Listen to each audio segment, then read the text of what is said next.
AskReddit by Lego Yoda 420. Doctors of Reddit, what's the biggest case of faking it you've ever seen?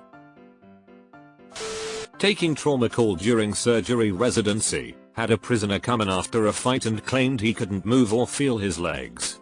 All the CT scans and MRIs were normal, but we would shield his legs so he couldn't see them and poke them with needles and other sharp objects, with enough force to cause pain. He never flinched or moved his legs at all. He was diagnosed with SIWARA, spinal cord injury without radiographic abnormality. He stayed in the hospital for a week, no improvement. Always had one guard with him. One night they were down in the lobby watching some television, but the guard needed to use the restroom. The patient said, "Where could I possibly go? I'm paralyzed." Guard left him alone for 2 minutes. Patient last seen sprinting down the road, naked but cheeks flapping in the breeze. Made it to a city 4 hours away by car before he was caught again. I have never seen anyone fake it so well. Truly playing the long con. He should have waited until he was released for not being a public threat. Dermatologist here. Patient was convinced she had a melanoma and needed a biopsy and would need to be on workers' comp. I told her it looked like ink from a marker. She demanded a biopsy. I wiped the area off with an alcohol swab and showed her the ink and that there was no spot on her skin anymore. She stormed out threatening to sue. I'm just glad I cured her melanoma. I'm just glad I cured her melanoma. But, she didn't want to be cured. You charlatan. We had a patient faking a seizure, so my supervisor told one of us to get the brain needle. The patient made a miraculous and swift recovery without intervention. That's the best part about most of these stories, when they make up some form of fake machine so that the patient stops faking. Cracks me up every time. Deleted. Physical therapist here. Working mom comes into the clinic with her infant in a stroller. She's limping like she's got a nail in her foot. Wincing in pain and tears in her eyes. She's crying during her visit with a PT. None of us think she's faking it. She limped out of the clinic. I glanced out of the window and saw this woman bounding down the sidewalk. Hips swaying, full stride, going places. We were all fools. To what end did she fake an injury? Sympathy? You guys don't prescribe, right? Whenever we had kids, usually teenagers, playing up their symptoms to extend their hospital stay, we would order them into a healthy lifestyle. Lights out at 9, no screen time for 2 hours before bedtime, healthy diet chock full of fruits and vegetables, screen time limits, minimum number of laps around the unit per day to get in their exercise. They got better so much faster with our healthy lifestyle tips. My brother was an EMT for 2 years and he told me this. People will try to use the ambulance as a means for transportation from Fulton to Oswego, because the hospital is in Oswego, by faking seizures. Sometimes when the head EMT guy was feeling fun and knew that the person was faking, he'd say something like, "Man, it's weird that he's having seizures but not peeing himself." Apparently the person would kind of snap out of it for a second, weigh up the repercussions, then either pee themselves or stop faking. I thought that was hilarious. We had a family calling for a Medicab, a cab paid for by income-based insurance, from somewhere out in the sticks to our ER in a college town, every few weeks or so. The mom would be seen for some ailment or the other, and the rest of the family would go to Walmart, go to the mall, do all their in-town errands. She was basically faking an emergency illness every few weeks so they wouldn't have to pay for a cab to get their shopping done. Sorta along the same idea. Working at a pharmacy, we saw a guy come in to try and get a refill on some pain meds that had no refill. After pleading that his ear really hurt, we told him again we couldn't refill it. One of the other employees saw his step into a side hallway and take a pencil and jam it forcefully into his ear repeatedly, drawing blood. He calmly left and went to the ER. He came back a few hours later with a prescription for pain meds. Had a patient when I was an intern feigning blindness. She would constantly be playing on her smartphone, only furiously trying to hide it when someone from the care team came into her room. The best was when my attending one day strolled past her room and threw his hand up in a highly exaggerated hello wave. She started to throw her arm up to but caught herself halfway through, then threw her hand back into her lap and pretended to be staring off into nothing. I would never have expected pretending to be blind to be such a commonly faked issue, but reading this thread has changed my mind on that. Nurse for an ophthalmologist here. Had a 21-year-old new patient claiming to be completely blind from a sudden and severe glaucoma diagnosis from a previous unknown doctor. Would feel around while walking, tried to keep eyes rolled back into his head. The whole 9 yards. He said he is a famous YouTube rapper that is now unable to make videos or earn a living. I exclaimed to have heard of him before and very excitedly asked him to search and show me his YouTube channel on my phone so that I could subscribe. He took my phone out of my hand and effortlessly found the YouTube app and typed away in the search bar. Oh, and of course his eyes were back to normal and focused. I am amazed he didn't ask for a discount, or to have a free checkup for some exposure. One time my roommate, who is an IQ nurse, came to see one of my indoor soccer games. During the game a player on the other team went down hurt and starting screaming in pain and swearing and rolling around while holding his ankle before he was eventually helped off the field. He then limped over to where the fans sat and watched the rest of the game brooding in silence before he left early.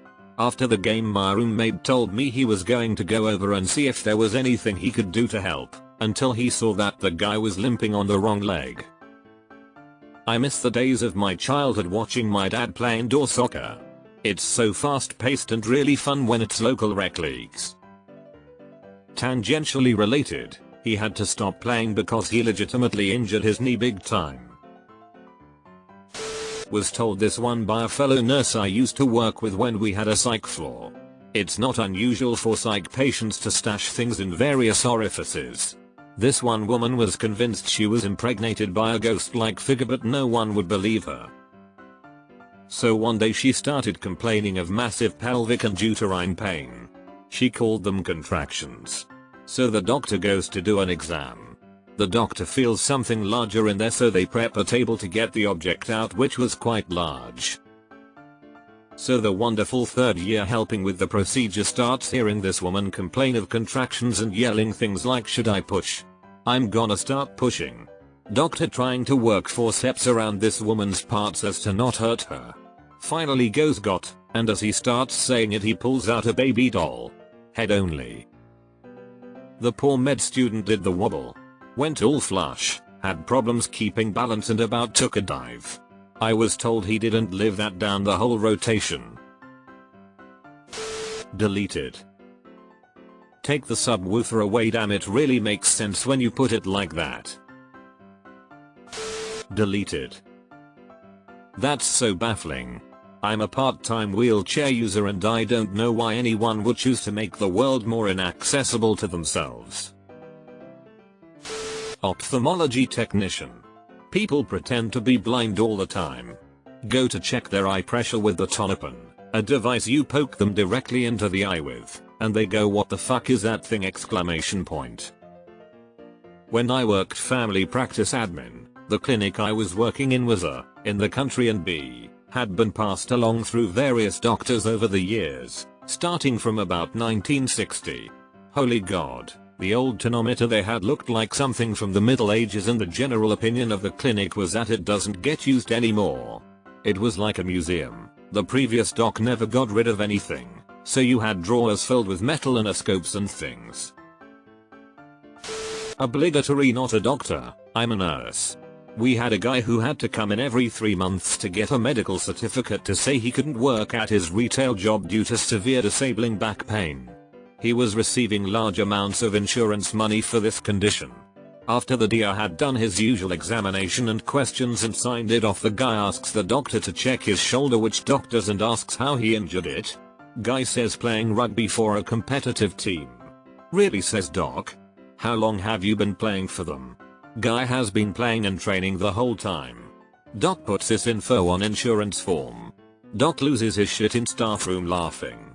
Next week the patient loses his shit in reception because his insurance has been cancelled. Haha. I used to know a guy who badly injured his back at work and got lifetime compensation.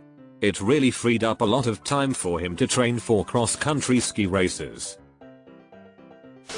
Guy came to ER. I was a nurse at the time. For stomachache when asking him about history he randomly mentions a fight with his girlfriend where she left in a tizzy and he fell asleep on the couch. 20 minutes later when we see the CT, he has a satellite cable remote wrapped in a condom lodged in his rectum. I suppose he intended to frame her. Didn't get to hear the conversation he had with the doctor. I was curious how he was going to explain why she was nice enough to wrap it in the condom. Why would they start with a CT scan? I am a nurse but not a doctor. I had a patient who worked in a hospital, janitor, so he knew enough to fake a bit. He was seeking pain meds, complaining of chest pain, wanting morphine. He was worked up for everything cardiac and was fine. Then he tried to claim GI discomfort when he was being discharged. Cleared again for everything. Faked chest pain again. Cleared again. Now he's my patient. I'm a new face. He's telling me he's having abdominal pain. I call the doctor, knowing this guy's history. He says he'll be up to see him soon. This patient wants a ginger ale, some stomachache. I decide to go to lunch. My coworker comes into the lunchroom, disgusted. This guy had taken a dump in a basin and then dumped the ginger ale over it and tried to tell her he'd had fecal vomiting. He obviously needed dial ordered right now for the pain. I walked into his room and sure enough, a pile of shit. Why do these people do what they do? In the story, opioids. Till about fecal vomiting. Years ago I had a patient who had been rear-ended in an auto accident a few weeks before I saw her. She had a history of lupus. She was decked out in the usual I'm crippled paraphernalia, crutches, neck brace, elbow braces, wrist braces, knee braces, and could barely walk. I saw her a couple of times and she showed no improvement. One Saturday I was on call but had to take a back street route to the hospital because of an event taking place on the main thoroughfare. I apparently drove through her neighborhood, because, wonders behold, there she was wearing old lady spandex power walking down the sidewalk, holding weights in both hands. I did not call out to her. Next week, she was back in clinic, with her I'm crippled get up on again. A few weeks later I got the subpoena for the deposition, and it all became clear. What did you do at that point? We need part 2 of this story. I'm a surgery resident. When I was on my trauma rotation we had a patient come in after an MVC, with question that maybe the patient had seized and that had caused the accident. So he's in the trauma bay, and starts shaking. The trauma nurse goes, "Oh, this isn't a real seizure." And the patient stops shaking, sits up, turns to the nurse, and yells, "You don't know a fucking thing about me." Same thing happened to me when I visited a jail. Patient was in seizure. I looked and said she is probably faking. She promptly stops seizing, looks at me and says I'm not faking and continues to seizure. Not a doctor but I was in the ER one night and there was a seeking drug addict who literally only acted in pain when there was staff around. You ever see those videos where the little kid is fine and then they spot a parent and then immediately stop and be fine when the parent is out of view? Exactly like that. Sat fine. No movements or wincing or noises, then wailing when a nurse was in the same vicinity, then back to fine when they left. A few weeks ago, I had a vulvar biopsy. I was petrified of this procedure, and I didn't know how to ask the doctor if I'll be given pain meds because of people like this. There is no way to even frame the question without sounding like a drug seeker. I ended up not needing anything at all, but still. Figure it's a legit question, but you can't ask it. 4th year medical student. On my ER rotation and a trauma came in from a woman that had been arrested. During the drive the patient banged her head 4 times against the window of the police car and then went unresponsive. She came to us with a bruise over her forehead and unresponsive. We all smelled BS, but the patient was a great actor, didn't even flinch during the digital rectal exam, which is standard for all patients that come in through the trauma bay. Though some of the nurses said that they caught her peeking at us when we'd leave the room. We ended up getting a CT scan, which was normal, and was even considering intubating her to secure her airway when our attending finally walked over to her, opened her eyelids and held them open while telling her to wake up. Finally she started fighting to close her eyes and the jig was up. The doctor called her out and she proceeded to start screaming at us. She was much more pleasant when she was pretending to have a brain injury. Why is a digital rectal exam standard for all trauma patients? Not a doctor but nurse. I once read a specialist's consultation report and at the end of the report the actual diagnosis given was fictitious ailment. Oh dang. Is a fictitious ailment something that can be noted in their medical records? I had a patient when I worked in a ICU that was sedated and on a vent. A family member showed up out of nowhere and was staying day and night. I got pretty suspicious of them because they were clearly lying about knowing this person. Just talked to the fake family member about how it must have been sad since they just celebrated their birthday a week or so before getting ill. This person said it was a wonderful party and such, to which I replied their birthday hadn't occurred yet and wasn't for months. Turned out when security came it was a homeless person who snuck in and found a room with a sedated patient and decided to make it a place to stay. Needless to say security to enter the ICU was absolute shit. It's pretty smart though. Prisoner came in with signs and symptoms of a big stroke. At that time the protocol was to get a non-contrast head CT to rule out a bleed and then give TPA, a powerful clot-busting drug that's only worth the risk if the benefit is to mitigate a major stroke. So that's what happened.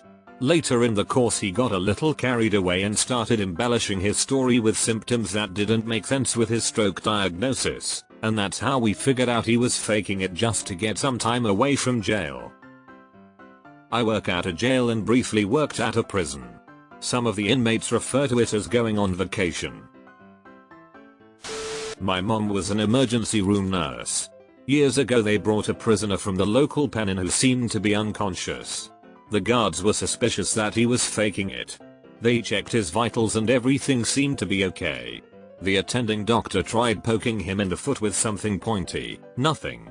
Then he got an idea. They took a rubber hose and inserted it in the back of his throat as if they were intubating him. That did the trick. He sat up very quickly, coughing and gagging. Edit. Yes. Sternum rub. Got it.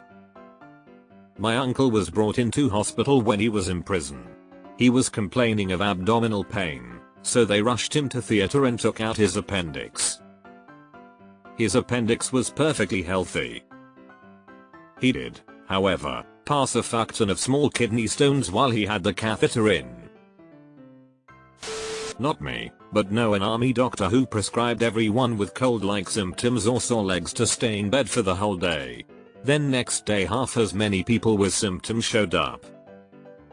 I knew a guy in my training unit who had been given bed rest orders by the doc after getting some dental done. Wisdom teeth extraction if I remember correctly. They were excited for the first day but by day 3 they were begging to be taken off bed rest out of boredom. My EMT instructor told me he and his crew ran on a seizure call. Gets there, doors wide open, female patient is unconscious and buck-ass naked. They start assessing her while one guy clears the house to make sure no one else is inside and get something to cover her. After doing an arm drop test and trying to check her pupils, they all figure out that she's faking her illness. However, their general policy was never to openly state that, but to just roll with it instead. In line with that, he starts to call for an ambulance to come take her to the hospital. When one of his guys says, "Captain, she's clearly faking it." Then this woman, who is supposed to be unconscious and unresponsive, says, "No, I'm not." When I was a kid I learned I could fake sick and get out of school. So 1-2 days a week I would get a migraine and hold my head and complain and I would get to go home. Eventually my parents took me to a neurologist who said maybe you just don't let him eat chocolate and sugar. I admitted to faking and was grounded for a long time. I grew up the opposite way. I would get 3-4 migraines a week, but everyone thought I was faking it because most days I seemed fine, just because I was learning how to deal with them and try to act normal. It wasn't until 8 years after they started that I went to a neurologist who said I have chronic migraines, which I dealt with unmedicated for 16 years. Now I'm on medication. I feel like my childhood was wasted. Edit. I've replied to a lot of you nice people, but I'm on mobile and it will only load like 200 replies and I can't view any more to reply on, but I like reading your responses. Much love to you all. ER patient registers with chief complaint of dental pain, allergies to every known NSAID. Yes, I know this can actually be genuine, such as with AirD. This is a small rural hospital, so I happened to see this guy go across the hall to the lounge and help himself to a big mug of hot black hospital quality coffee and proceed to drink it in the waiting area. On asking about the dental pain, he reports that the pain is severe and worsened by drinking cold or hot liquids.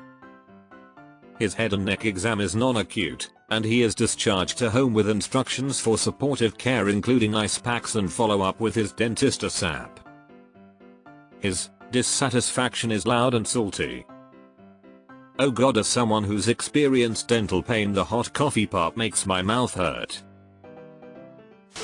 I saw a father and his son wink when I was turning to face them again when I was done writing a note to stay home from school.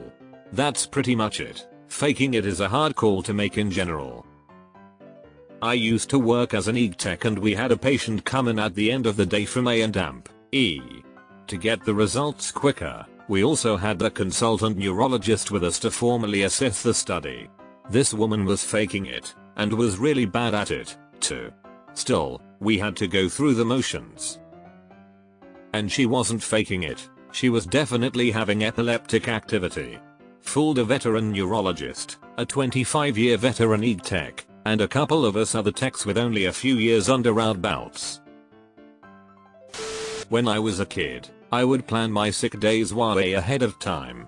Had an old thermos that I would pour leftover milk, meat, whatever. Leave it on the windowsill in my bedroom, just letting it fester for a month. Of course the thermos was closed so no smells escaped. I set an alarm for the middle of the night, dumped the contents of the thermos on my rug and ran in to tell my dad I was throwing up and so sick. However, this thermos monstrosity filled the entire condo up with horrible smells and both me and my dad ended up puking into the tub at the same time. Every time we tried to clean up the rug, he had to take the day off work too. Needless to say, I never pulled that again. I was worried you were going to drink it in order to make yourself sick. Thank goodness that is not what happened. When I was a kid I used to fake sick for no other reason than I wanted to stay home and hang out with my grandpa. He knew exactly what I was doing and would 90% of the time make me go off to school. We lived with him. Every so often though, he'd wink at me and we'd convince my mom I was feverish and then spend the day together watching movies and being best buddies. I was like 9 or 10. I cherish those days because he passed away when I was 19, now 31. I would give anything for one more of those days. My mom's an ER nurse and she said once some crazy lady came in and complained that she had the whooping cough. And whenever she coughed she followed it with a loud whoop. She's doing it wrong. That's a coughing whoop. Obligatory, not a doctor. I was an EMT and had a frequent flyer who rotated through various chief complaints, one which was complete blindness, emphasis on complete. We did our duty, of course, got him on board, took vitals, BLS'd him to the nearest hospital. But we occasionally had a bit of fun with him. One of the blindness calls, we noted that he walked a rather narrow and windy path from his trailer to the rig without any issue. Once on board the rig, when asked for his insurance card, he fingered through his wallet and fetched it from among a mass of cards without issue. When asked direct questions, he met our gaze and followed it when our heads moved. When I pointed all this out to him, His only response was to quickly look at something over my shoulder and stammer through, "No. I'm blind." Okay, our mistake then. Off we go. 30 why a woman came to the ED with such excruciating belly pain, paralyzed, "Oh god it hurts when you press there, must have oxycodone now." ED doc said if she can get out of the ED bed and do 20 jumping jacks, we can give her the oxy. She did 20 jumping jacks, then got kicked out of the ED. Sounds like the woman who came into my dentist's office while I was working reception, sobbing frantically and saying she'd broken a tooth and was in agony. Wouldn't let the dentist examine the tooth, just demanded that she needed something for the pain. She got kicked out pretty fast once the dentist managed to get a look and said it was broken, but it was an old break and didn't even come close to the nerve. Deleted. Was this somewhere your friend would have had to pay for the ambulance? Deleted. I hope they got her a psych consult. A few years ago I hated my boss, so I would have lots of migraines, headaches too severe to head into work. After seeing the same doctor a few times he referred me to get her MRI brain scan. I played along. 3 hours later I was rushed to ED at my local hospital due to having to lower brain aneurysms. I never had those headaches, I was faking them. Bit of a blessing in disguise I suppose. Deleted. Former scrub nurse. Patient was on the table having a minimally invasive procedure, carrying on and asking for more and more versed in fentanyl. She was already maxed. She had a tolerance despite claiming to have never had narcotics before. Suddenly begins yelling, "I see the light. I see the light. Does anyone else in here see that light?" Double quote. 6 feet 4 inches mountain of a man circulating nurse gets in her face and says, "No. And neither do you. Now be quiet and let us do our job." Patient calm, normal vitals and resting comfortably. Patient and a family member coming in stating that patient has epilepsy and needs benzos. While gathering basic history the patient starts having a seizure. Rolling on the ground, head shaking and feet kicking. I asked the patient if he needed any help during the seizure. He responds back saying he is experiencing a seizure. Family member is obviously trying to convince me that patient is having seizures like this every day and needs benzos. I kindly told patient and family member this is psychogenic non-epileptic seizures and he needs to see a psychologist for an evaluation. They had a hard time believing this condition and walked out. Had a woman bring in a kidney stone she passed and said she was in agony with another stone. She ramped up the analgesic ladder until she was on opiates, pethidine most likely. All he scans came back negative and we had the stone she brought in analyzed. It came back as being quartz, not a mineral that occurs in the body. When confronted with this fact she quickly left. 6 months later and I'd rotated to another nearby hospital. A woman came in with abdominal pain and I went to see her. We locked eyes and instantly recognized each other's. I said nothing but she knew the jig was up and self-discharged. Mom was complaining all day about abdominal pain. It proceeded to get worse, so my dad and I drove her to the ER. We get to the front entrance of the ER and she proceeds to rip the loudest fart ever. Not really a faking pain type of thing, but it's funny. Lol, I have an acquaintance who had a similar issue. Was having chest pains, went to ER. Doctor pressed on his belly during initial exam and caused him to immediately rip one out and he felt a hell of a lot better immediately. I work in occupational health. I'm an athletic trainer, not a doctor though. I once had a guy come in complaining of back pain. He hobbled into my office walking 1 inch at a time and groaning in pain. I knew he was faking it when I hardly touched 10 different areas on his back and he howled in pain. I looked out the window to my office and saw about a dozen baby turtles crossing. I called out for him to come look. He jumped off the massage table and sprinted over in awe of the baby turtles. I told him to get back to work. Dentist here. Had a patient complain of toothache which required extraction. Did extraction and patient left in good health. Patient called within 20 minutes of leaving saying they were in the worst pain of their life, 11/10 pain, and requested a script for oxycodone. Patient came back the next day in tears. Shambles. I start to feel bad because it looked like they were in genuine pain.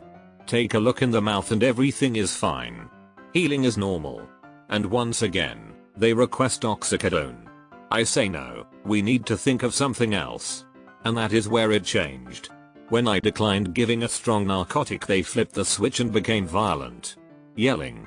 Throwing instruments. Had to be escorted out. This is where I learned drug seekers will do anything to obtain what they want. Here is the opposite scenario. I went to the emergency department for like the second time. Incredible stomach pain that I couldn't place.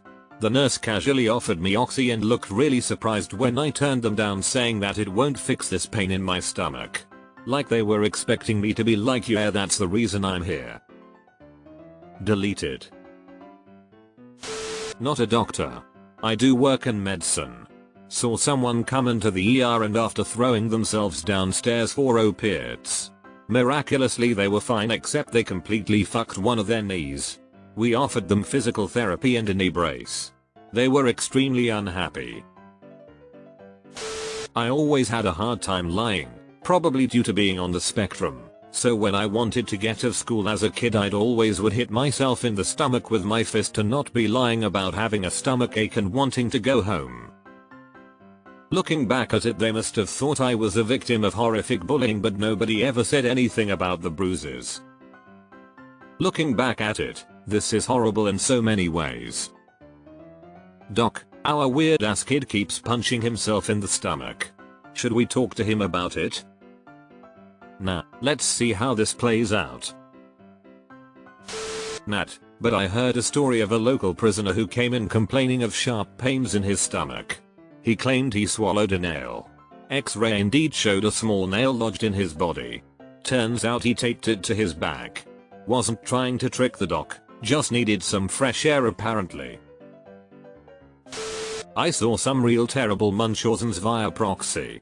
A young teen was heavily germophobic and has nervous obsessive compulsive tendencies. Very paranoid and always thought he was sick. Turns out, his mother was not only encouraging this, but actively shaping it by excessive discipline if the teen's room was not spotless, subjecting him to scalding baths and such.